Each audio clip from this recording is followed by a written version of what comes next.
Opštini Bela Crkva nedavno je dodeljena povelja Lider održivog razvoja. Povelju je primio predsjednik opštine Stanko Petrović, koji govori o priznanju, ali i o tome čime ga je opština zaslužila.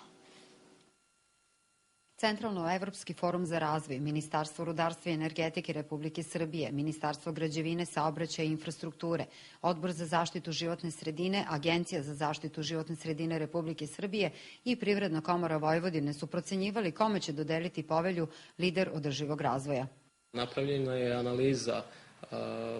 rada lokalnih samouprava, odnosno onoga što je kroz projekte realizovano, ono što se planira za realizaciju i ono što je trenutno u fazi realizacije i na osnovu procene onoga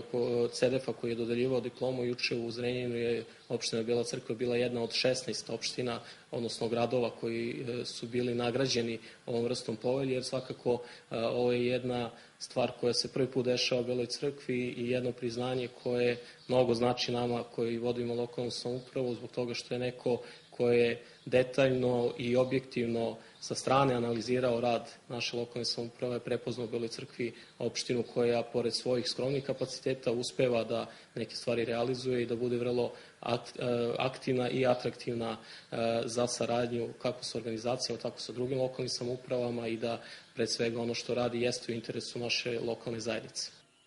Kako su prirodne lepote baza za razvoj turizma, rukovodstvo opštine je izuzetno zainteresovano za svaki pomak ka unapređenju zaštite životne sredine. Ono što je bilo obuhvaćeno analizom jeste od upravljanja otpadom, projekti gde je opština Bela Crkva učestvovala, zaštite životne sredine i svemu onome što predstavlja u stvari u suštini održivi razvoj jedne lokalne samouprave. Ono što jeste bitno je da je Bela Crkva,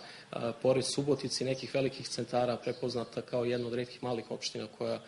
je ovu povelju dobila i nadamo se da ćemo i u budućem periodu opravdati jednu vrstu nagrade za Belu Crkvu.